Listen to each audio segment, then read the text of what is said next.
ओम गुरुर्ब्रह्मा गुरुर्विष्णुः गुरुर्देवो महेश्वरः गुरुस्साक्षात् परं ब्रह्म तस्मै श्री गुरवे नमः. Om. Today is Sugama, but also today is the day of Shankara Jayanti, Shankaracharyas. Jayanti means the day Vaishaka Shuddha Panchami is taken, is believed traditionally to be the Acharya's Avatarana day, Avirbhava Dina or Avatarana Dina. That is the time, this was the time some more than 1,000 years ago, or some people say 2,000, more than 2,000. So time is, it's very difficult, it's so unfortunate that Shankara's time, the period, when was it that he descended on this earth is undecided, is not clear, is very unfortunate not for Vedantins, but for the Indian society, which does not keep the records, historical records. So because we have ignored a lot of Vyavahara, so this Vyavaharika Prapancha also is necessary. So, but the Vyavaharik things anyway, unfortunately, we have neglected.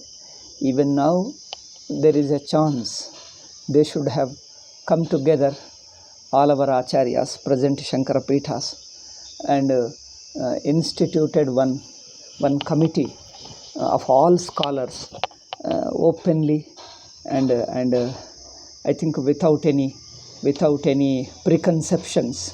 If they had tried, worked, probably I don't know, probably we would have got the right date of Shankara. Anyway, unfortunately, we don't have that, but doesn't matter. But Shankara's Swamiji would always say, Shankaracharya's writings, Prasthanatrayi Bhashya is available. Because that's what matters. That's what was Shankara's main contribution. Shankara is an Acharya, is a Guru. So Guru's main thing is his teaching. And he's such a Guru, he's teaching a Paramarthika Tattva. He's a Paramarthika Tattva Guru. Has become only Paramarthika Tattvam. And his Vyavaharika nature, his Vyavaharika life has been so much ignored that people do not know his Vyavaharika life at all. And he is a Guru of Paramartha Tattva. Therefore, his Paramarthik life, that means he is only Paramartha Swarupa. Paramatma Swarupa alone is known and all other things are lost. But if you think of his presence, his contribution to the Hindu Dharma or Vaidika Dharma, we can say he's an avatara. Avatara of what? People say he's a Shiva avatara, some people say. But he is a Sakshat Brahma Swarupa, who he taught Brahma Vidya to people, to the Adhikaris, because he himself was Brahman. He was the Brahma Swarupa. Therefore, we can say he is an avatara of all Trimurti. He is an avatara of Brahma, he is an avatara of Vishnu, he is an avatara of Shiva. Because we say in the shloka, Gurur Brahma, Gurur Vishnu, Gurur Devo Maheshwaraha, Guru Sakshat Parabrahma. This shloka really applies to Shankaracharya. Gurur Brahma. Brahma means he creates. What he creates? He creates Vairagyam in us. He creates Shamadamadi Sadgunas in us. He creates a Sattvika. He creates a Sattvika Bhava in us. That way, a new generation. He gives us a new birth by removing the samsaric birth, by removing the Manushya birth, Manushya Janma.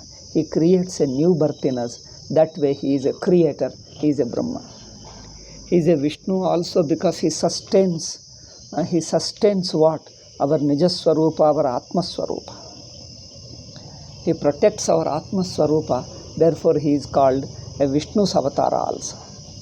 As a guru, as a jnani, he can be called Vishnu avatara also. Then he can be called, he is a Shiva avatara also. He is a Shiva avatara because Shiva destroys. What does he destroy? Destroys ajnana, and destroys samsara, and destroys rajoguna, tamoguna, destroys all evils, all durgunas in us. Therefore, you can call him Shiva avatara also. Therefore, generally they call him Dakshinamurti avatara, Shiva avatara, because most of our shastras, particularly the Tantrika shastras, most of the Tantrika shastras, Shiva has been a guru, Parvati has been a Shrotri. Parvati is a listener, and Shiva has been a guru for many shastras. Therefore, so keeping that gurutvam of Lord Bhagavan Shiva in view, they thought Shiva, Shankaracharya was an avatara of Shiva. True, he is an avatara of Shiva, he is an avatara of Vishnu, he is an avatara of Brahma. So he is an avatara of Sakshat Param Brahma. See? So therefore, in that sense, you can call him, because he is a directly Brahma Swarupa only. So the Brahma Swarupa is everything. He is an avatara as well as Brahma Swarupa. When it comes to his teaching, in his teachings you find generally we say a shloka, Shruti Smriti Purananam Alayam Karunalayam, we call him Shruti Smriti Purana. So why Shruti Smriti? Not only Shruti Smriti Purana, he is Agama also we can add. Shruti Smriti Purana Agama. Shruti Smriti Purana Agama Alayam Karunalayam. Agama we can add, because Agama is implied there. So Shruti is Veda, Smrti is Smritis, and Purana is Bhagavata, Vishnu, Adi Puranas, and Agama. Agamas are various Tantra Shastra. So Shankaracharya's teachings are found. There are books, there are certain books in his name. We don't know which of them. Prasthanatrayi is definitely his own. Unanimously agreed by all the scholars, Prasthanatrayi and also Upadesha Sahasri. This much is definitely Shankaracharya's. Other things also might be there, but at least they were written under his inspiration. Okay, this much we can accept. Must be written by his own disciples or much later disciples, immediate disciples or little later disciples, all of them in keeping with his teaching, in keeping with his comprehensive Shastriya thinking, in his keeping with his teaching, or by his inspiration or by his blessing. So all this, the later literature, the stotras, the prakaranas, all that were in his name, under his inspiration, by his blessings, they have come out. Therefore, they can go with Shankaracharya's teaching. So technically, some of them may not be his, yet you can accept him as his, because they have been totally acceptable to his teaching. So they are totally agree with his teaching. Therefore, you can say it is his also, because whether those writings come from his particular body or through other body, the source is Shankaracharya, Paramatma himself. The same Paramatma has inspired many other people. So he is working through other bodies. See, Mahatmas, the great avatara Purusas like Shankaracharya, need not be confined to one body. He may appear through other bodies, other gurus, other Mahatmas. So he inspires, guides, explains, blesses. So many other Mahatmas. Through other Mahatmas also he can manifest. Therefore, in this broader sense of Shankaracharya's avatara, we can say whatever the books and stotras, prakaranas are going by his name, we can say broadly they are under the inspiration of Shankaracharya. So in this sense, we can say Shankaracharya is the author of all these books. directly, indirectly, in various ways. He has been the author of all these books. You can take in a very broad sense that they have all come from him. Okay, so regarding the literature, regarding the Sahitya, Shruti, Smriti, Purana, Agama, because we find in his teachings some of the Agamas like Prapancha Sara Tantra, so we can find the Tantra Shastras also found in his books. So first Vani Vilas published in them in 20 volumes. Later the same thing was taken up by Samatha. They published in 10 volumes. But anyway, they are available in various other publications also. So it is well known to us. It is coming to his teaching. Shankaracharya's teaching is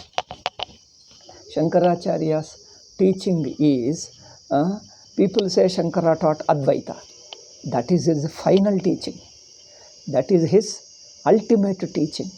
But Shankara taught not only the final truth, the ultimate truth, but he taught many other things of lower level also. Because everything is Brahman. When you say lower levels also is Brahman only. This is important. See, when you say everything is Brahman, then each one is also Brahman. This is important. When everything is Brahman, each one is also Brahman. When the whole Brahmanda is Brahman, then anything within the Prapancha is also Brahman only. So this is what we should remember. Therefore, his teaching is applicable, is relevant to all the people on the earth. So I'll tell you briefly, like a ladder. First, the people giving up asuratvam and doing at least kamya karma. First he teaches that you give up asuratvam, like in 16th chapter of Bhagavad Gita, giving up asuratvam, asura nature, give up nastikatvam, give up the asuratvam, and be a good person. Then do sakama karmas. So shastriya karmas so for our shastra is these 4 kinds of shastras can be called as 4 Veda. Shruti, Smriti, Purana, Agama. These are the 4 Vedas. If you take who is a Hindu, one who believes in all these 4 shastras, Veda, Smriti, Purana and Tantra Shastra. All these 4 shastras. So each person, not only in India, not only among the Hindus, but anywhere in the world, the entire world can make use of, can take up these sadhanas of any of these 4 according to their adhikaratva.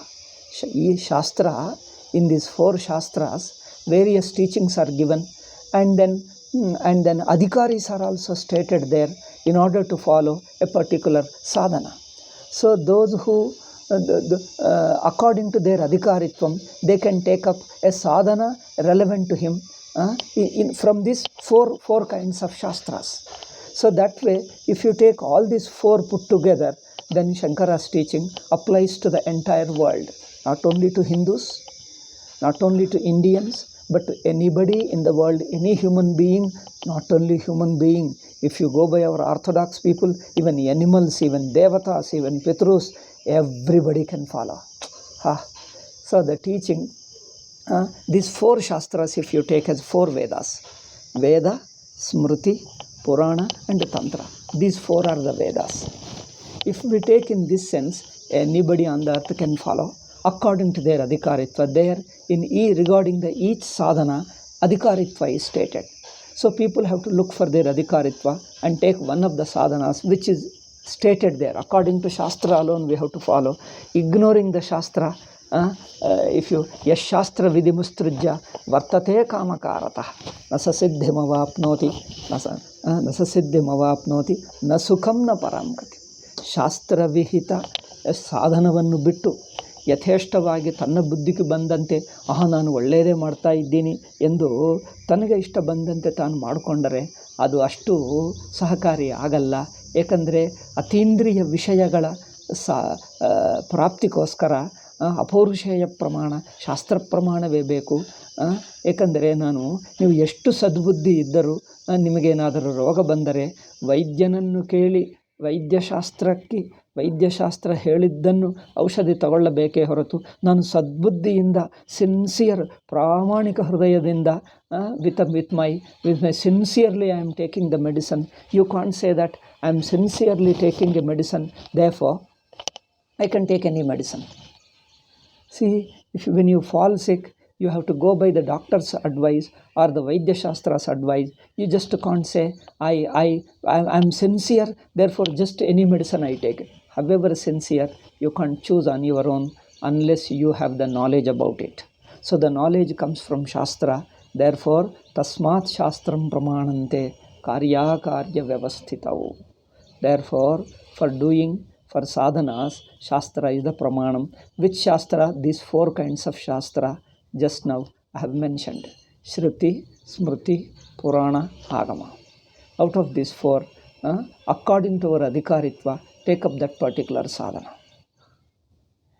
And the teaching wise, as we have been discussing, that first give up the asuratvam. Second is follow the kamya karmas. If the person is a too selfish person, he can't live. At least to follow the kamya karma stated in the Shastra. To fulfill your desire, you just can't do any illegal, any adharmic work. Don't go by adharmic karma. Go Shastrokta. Shastra also gives certain sadhanas to fulfill your desires of this world or other world. To fulfill your desires of this world or other world, follow the Shastra's teachings.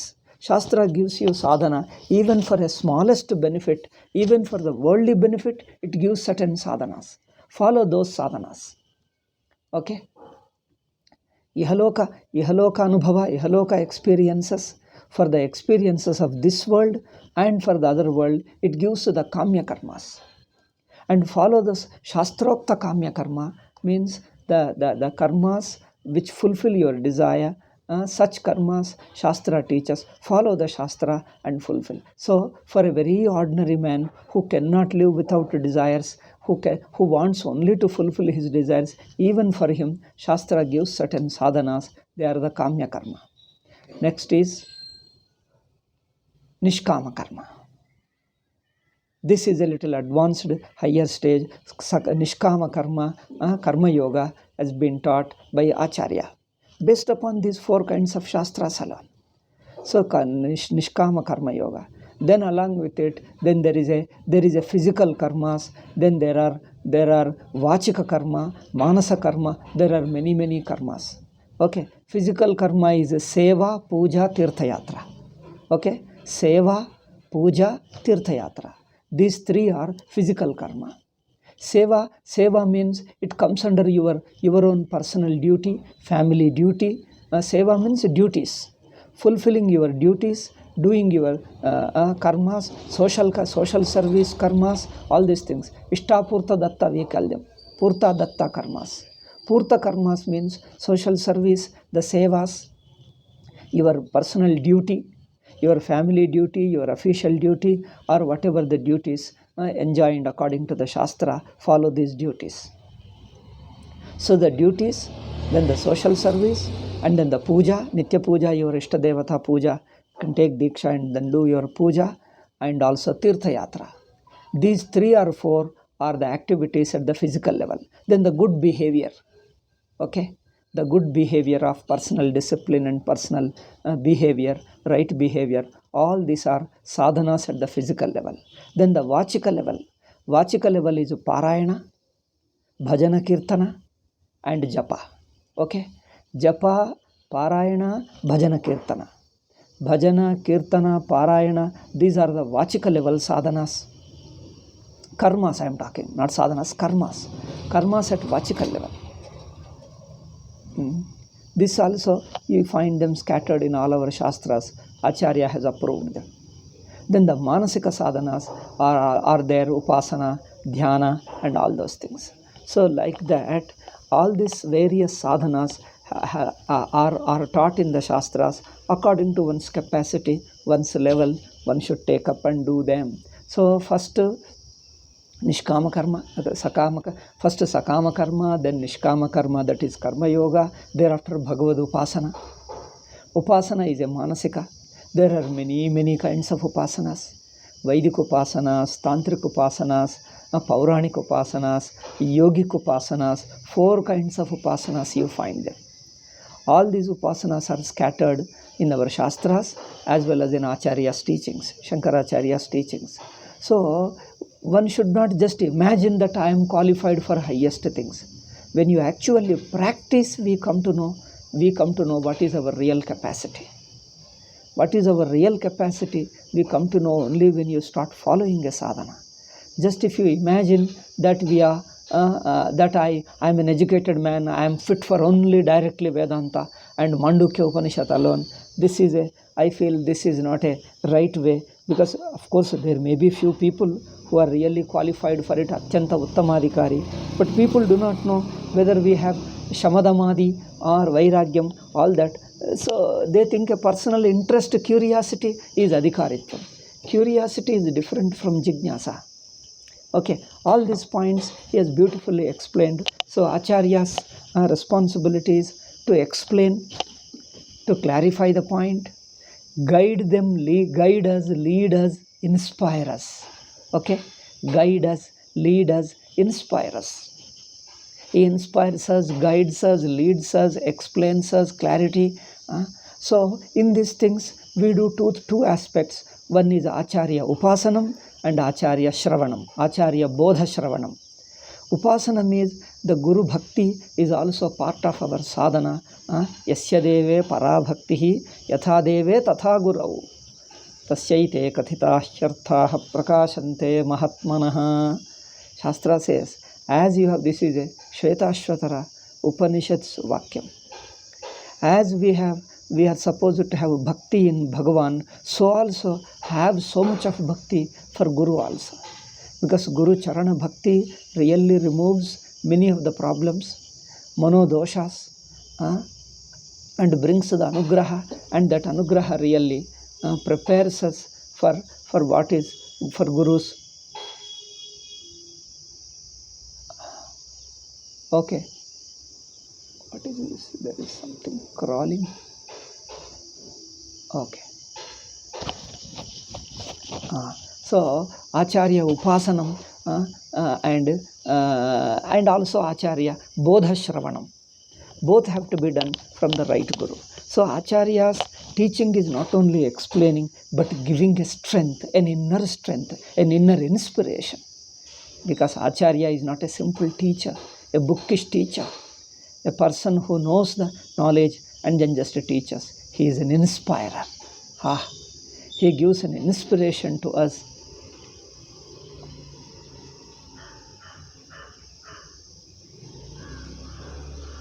Okay, he gives an inspiration to us, and he brings out the inner hidden qualities in us. He awakens them. Acharya inspires us, awakens us. What we think not possible, oh boy, it's very difficult, it may not be possible, boy, it's not possible. Even to such a person, you think of Shankaracharya, you are filled with a spirit, you are filled with an enthusiasm to do such a deeper sadhanas, difficult sadhanas. We can do that. Ahimsa, Brahmacharya, and all those Kathora sadhanas, Vairagyam, we can follow if you think of Shankara's life. In Shankara's life, the tapas and the Vairagyam is great. You can see in such a tender age, he got a Vairagyam and left the world. His Vairagyam is an amazing, Paripurna Vairagyam. So therefore, the very meditation on Shankara, thinking of Shankaracharya, fills our heart with Vairagyam, with Bhakti, with Sadgunas. Amanitvam, Adambitvam, Ahimsa, the Vinaya, the humility, the Guru Bhakti, the simplicity, the Adara, and then Shraddha in Shastra and Guru and Devata. All these things, qualities come to us. Otherwise, it's not easy. It's not easy. So Shankaracharya is such a Guru. He is not only a Guru who teaches the adhikaris, who teaches the people to learn, but he also prepares other Gurus. This is most important. He not only himself was a Guru, but he created many more Gurus like him. That's why the Shankara's tradition, the Sampradaya is continuing. He is not only leads, guides, enlightens the disciples, but he has created gurus like him because of his teaching, because of his power and power. He blessed the many people, Uttamadhikaris, made them Brahmajnanis and made them gurus in turn so that they can continue his teaching and his Upadesha and his sadhana marga. Okay, so we said up to Upasana we told. So he told Sagunopasana, Nirgunopasana, both he taught. People say that Shankaracharya taught only Nirgunam, only Advaita. No. Sagunopasana, Saguna Brahma, Brahma, Vishnu, any Upasana. So that Panchayatana Puja, Shanmata Sthapana, they are very beautiful things. So that harmony in the society he brought. Panchayatana Puja, that means he instituted. Some people say, oh, he has not in. Okay, immediate his disciples or somebody under his guidance, under his inspiration, under his blessing. By his blessing, one of his disciples or grand disciples started, let us say this much. This much nobody can disagree. Okay, so Shankaracharya started Panchayatana.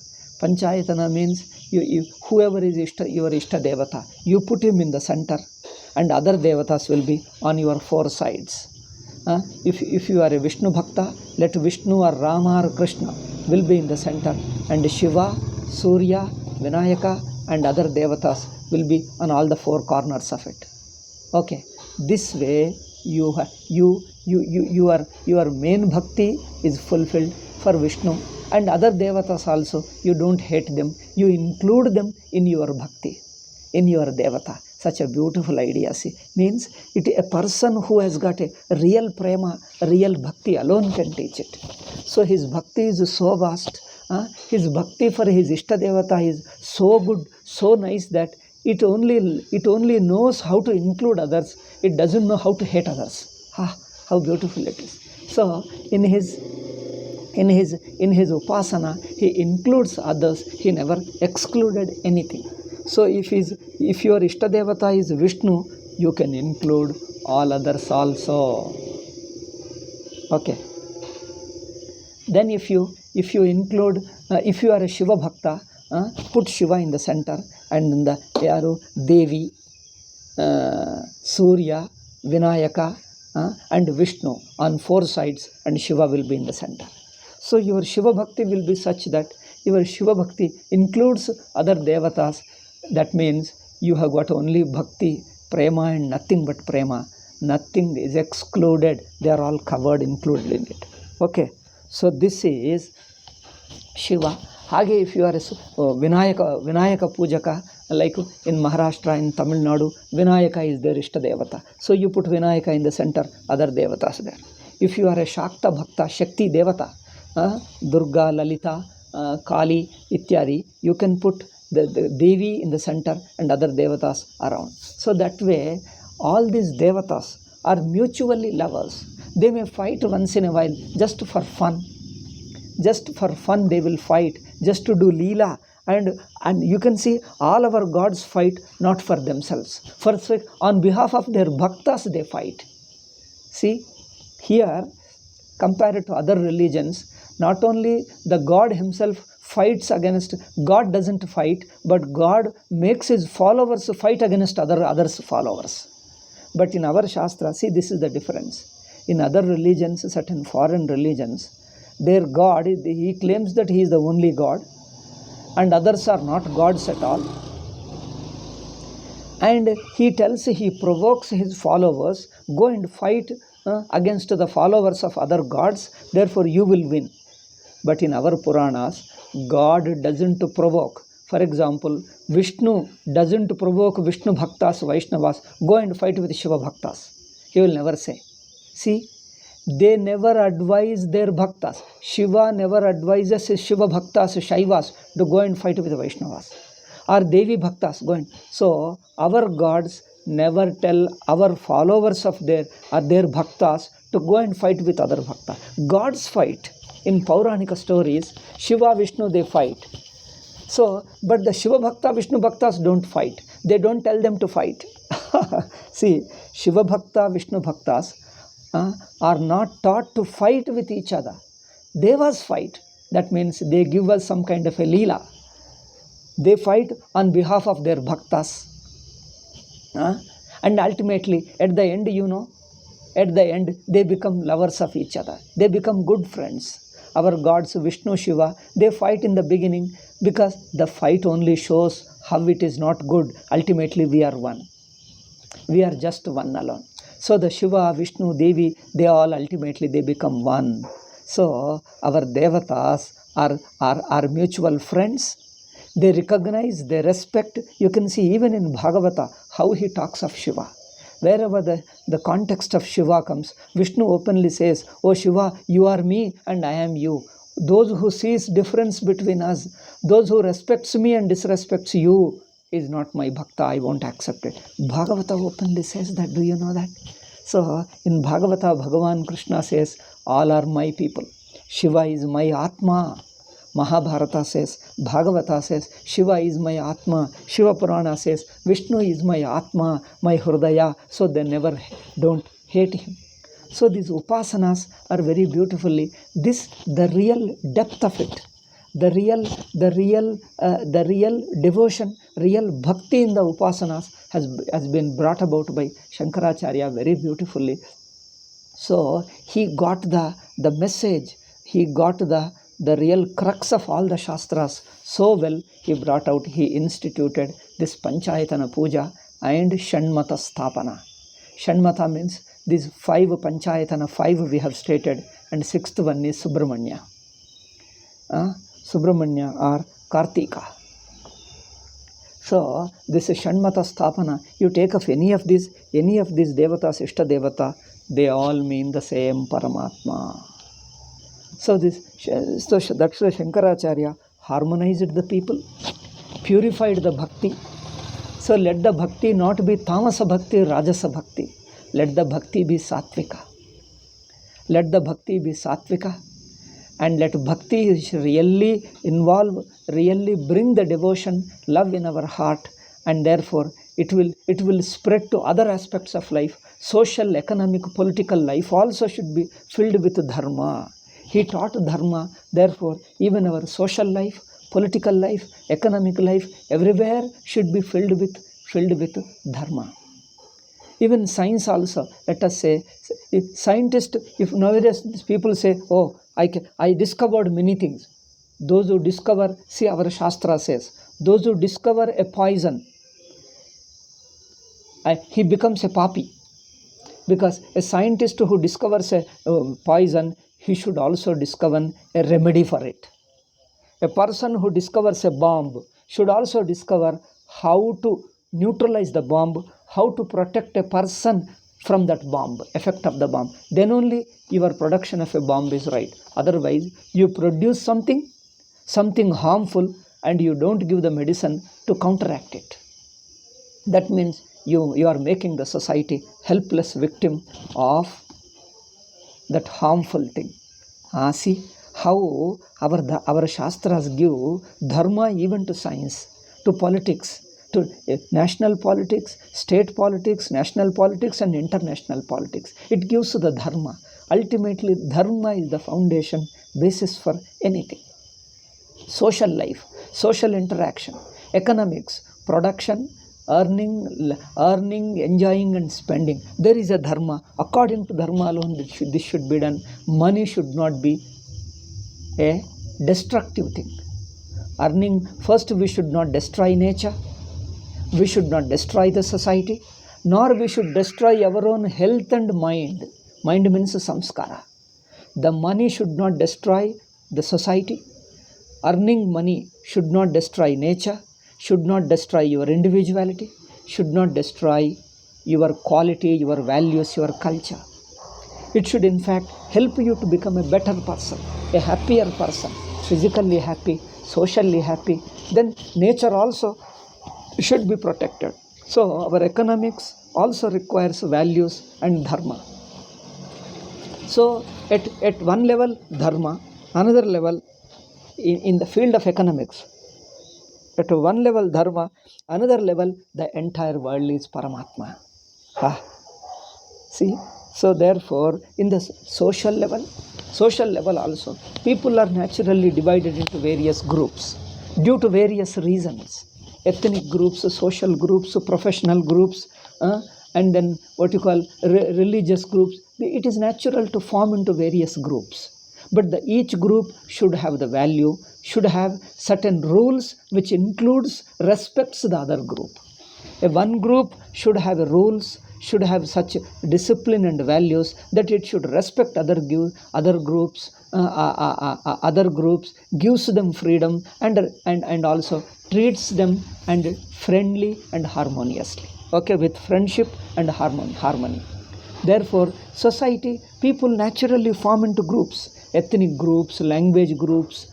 There are various types of divisions. It is impossible to make all of them uniformly one, without any religion, without any language, without any ethnicity, without any history. All are just the same. Without any racial division, all are one. You can't say. Races will be there. Vamshas will be there, economic variations will be there, social thinking will be there, ethnics variety will be there. This is a part of the society. That is the beauty of nature that it has created, like many plants, many animals. Okay, there are variety of plants, variety of animals, variety of birds, similarly varieties of human beings.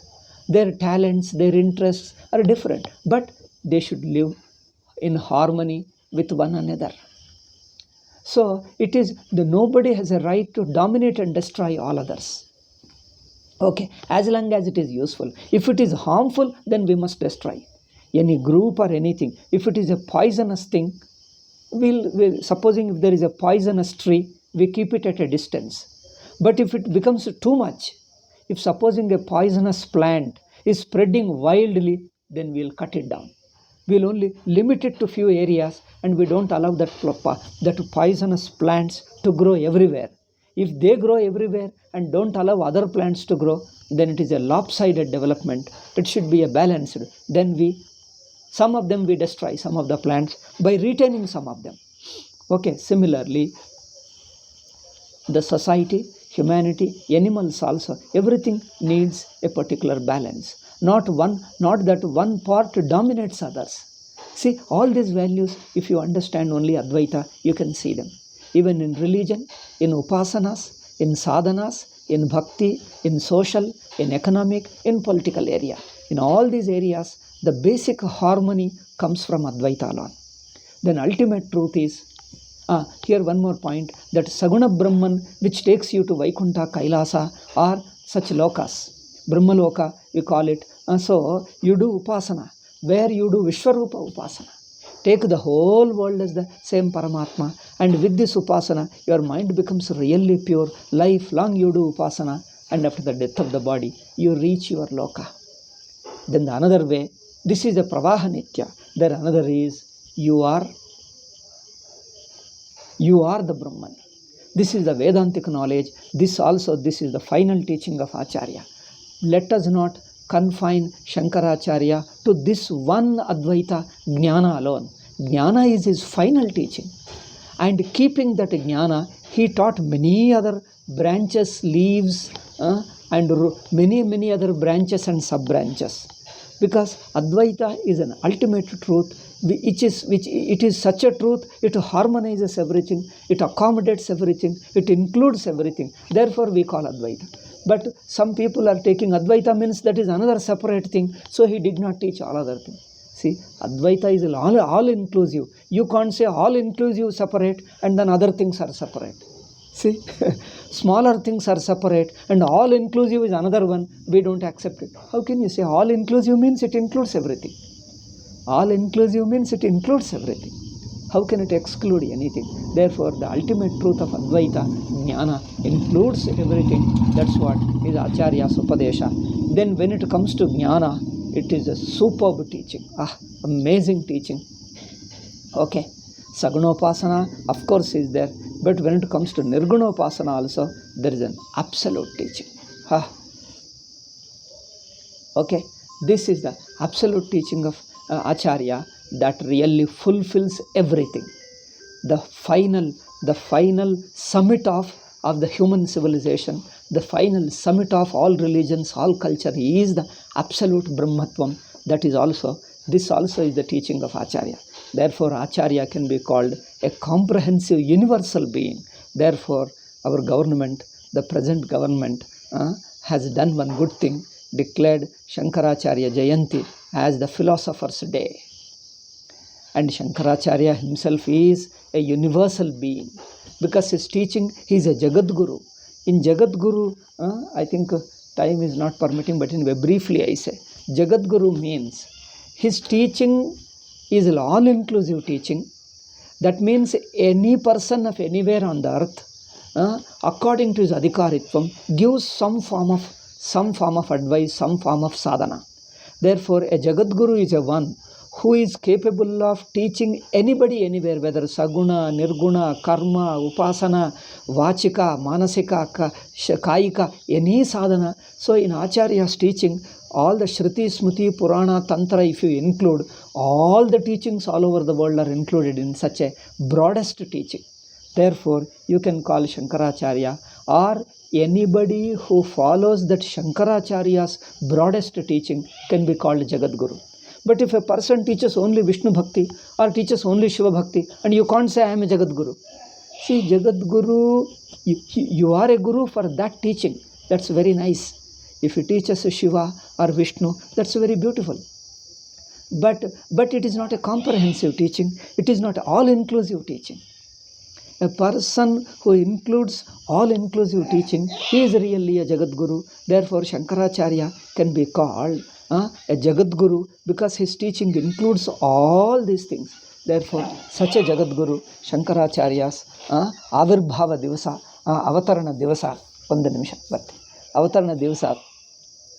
So that let Acharya's blessing be on all of us, and let the whole world realize his teaching, importance of his teaching, and follow and fulfill this life and also next life, and live in harmony, and also make their human birth fulfilled. Okay? Om. I just do my prostrations to Acharya Shankara and just say one shloka and conclude it. Shruti Smriti Purananam Alayam Karunalayam Amami Bhagavatpada Shankaram Loka Shankaram. Om Shanti Shanti Shanti Hari Om.